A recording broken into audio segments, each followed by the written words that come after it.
Les avantages à être aveugle déjà, le plus gros c'est de faire de l'économie sur l'électricité. Nous on n'allume pas forcément la lumière quand on rentre dans une pièce, c'est même quelque chose à laquelle on ne pense pas. Être épargné des horreurs, être épargné du regard des gens aussi, et des complexes physiques qu'on peut avoir.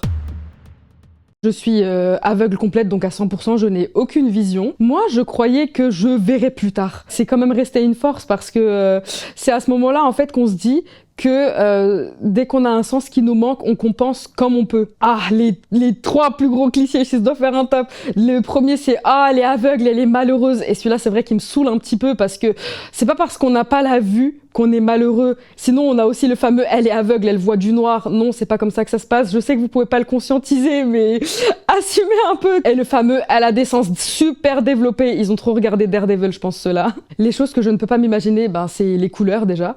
C'est vrai qu'il y en a qui essayent de me décrire une couleur, mais il faut savoir qu'une couleur, ça reste une couleur, ça reste visuel. C'est comme si moi, j'essayais de vous décrire le rien que les aveugles voient, vous pouvez pas le percevoir. Justement, le fameux rien que voient les aveugles, le fait de rêver en audio, je pense que pour vous, ça doit être compliqué. C'est comme si vous écoutez un film sans l'image. À mon avis, ça doit vous stresser, ça doit faire quelque chose aussi. J'ai tellement été habituée, j'ai tellement fait sans toute ma vie, qu'en fait, on ne peut pas avoir quelque chose qui nous a pas manqué. Sinon, le monde, je l'imagine avec mes autres sens. Admettons un arbre que vous allez voir. Moi, je vais le toucher, je vais le sentir, je vais écouter les feuilles, comment elles s'agitent, etc.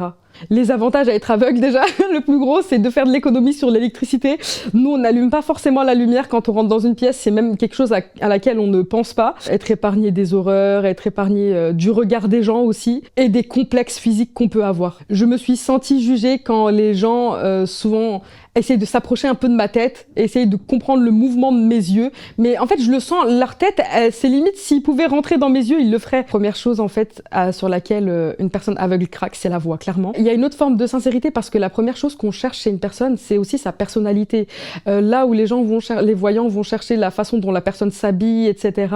Nous, c'est vraiment la personnalité, comment est-ce qu'elle est drôle, est-ce qu'elle est gentille, etc. En fait, il y a tellement de tabous et tellement de clichés qui se font sur le handicap, mais ce à quoi on s'en rend pas compte tout de suite, c'est qu'on n'a pas tous la même histoire, donc pas tous le même vécu. Donc je pense que c'est important de sensibiliser à sa manière.